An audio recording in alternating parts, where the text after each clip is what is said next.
So, hello students, this is the next question.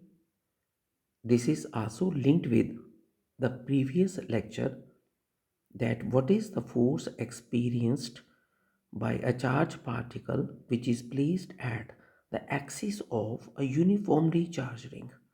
So this is the new one. The charged particle minus q and the mass m is placed at the axis of a uniformly charged ring of radius a. Particle is at a distance x. Suppose x is very less than a. Show that the charge will execute SHM about the center and also find the time period. If you know about the previous lecture, I will start it from here. We know that आपके इस negative charge particle ने जो net force experience की है, जो मैंने पिछले lecture में आपको कैलकुलेट भी करके दी थी, बस उस क्वेश्चन में वो रिपेल हो रहा था, यहाँ अलोंग द एक्स एक्सिस वो अट्रैक्ट हो रहा है। तो आई विल से ये वो आंसर था। मैं होप करता हूँ आपको ये आंसर अभी भी याद होगा, नहीं तो आप पिछला वीडियो एक बार फिर देख सकते हैं। आप जरा इस क्वेश्चन में एक बात गौर करें।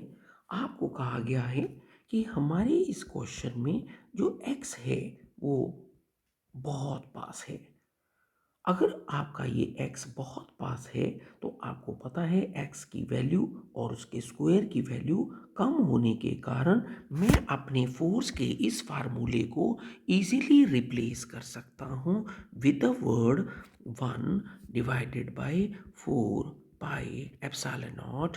This is q and x, और मेरे पास x बहुत स्मॉल होने के कारण मैं यहाँ पर उसे रिप्लेस कर रहा हूँ एक्स स्क्वायर को निगलेक्ट करके ऐसे।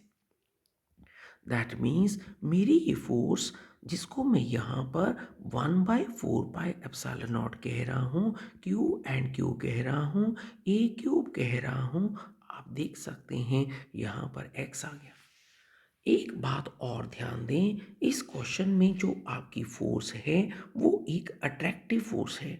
मतलब आपके इस क्वेश्चन में अगर हम इसे वेक्टर फॉर्म में रिप्रेजेंट करें तो ये एक अट्रैक्टिव फोर्स भी है।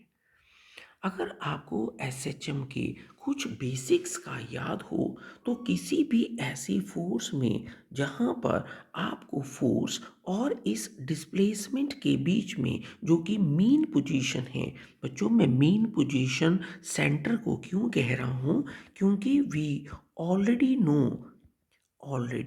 नो कि हमारे पास इस रिंग के सेंटर पर नेट फोर्स 0 है एट सेंटर। इसका मतलब सेंटर जो हमारे पास है वो आपकी इस मोशन की मेन पोजीशन बन सकता है।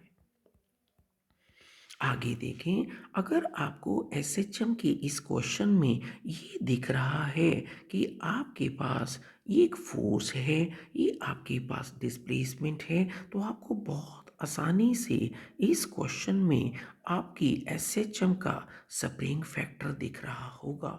इसका स्प्रिंग फैक्टर जो हमारे पास है इस मोशन का, ये 1/4 pi epsilon not Q divided by a³ है।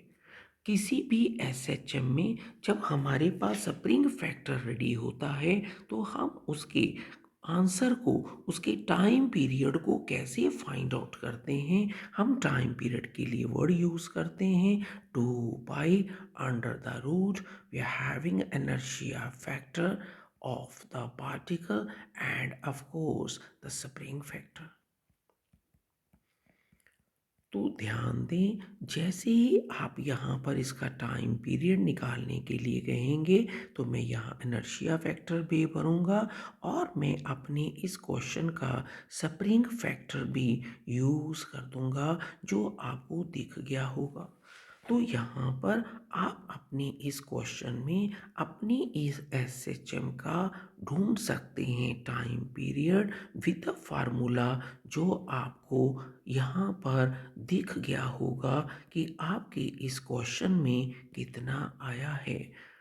अगर आपको इसी एसएचएम की फ्रीक्वेंसी को मेंशन करना है तो आप इसी को रेसिप्रोकेट करके भी लिख सकते हैं और ये आपके उस नेगेटिव चार्ज पार्टिकल की फ्रीक्वेंसी ऑफ एसएचएम भी बोली जा सकती है। इस डायग्राम को, इसके मोशन को ध्यान से समझें। जैसे ही इस क्वेश्चन में आपका पार्टिकल सेंटर की तरफ बढ़ता है, ये मेन पोजीशन है। नेगेटिव चार्ज पार्टिकल जैसे ही दूसरी तरफ जाएगा, ये फिर फोर्सेस के कारण वापस आने की कोशिश करेगा। इसीलिए इसकी मोशन को अगर हम देखें तो ये पार्टिकल की मोशन जो है वो बार बार मेन पोजीशन के अराउंड रहेगी और क्वेश्चन के अकॉर्डिंगली जो उन्होंने उस एसएचएम का टाइम पीरियड पूछा है, आप बहुत आसानी से उसे आप मेंशन कर सकते हैं। Thank you.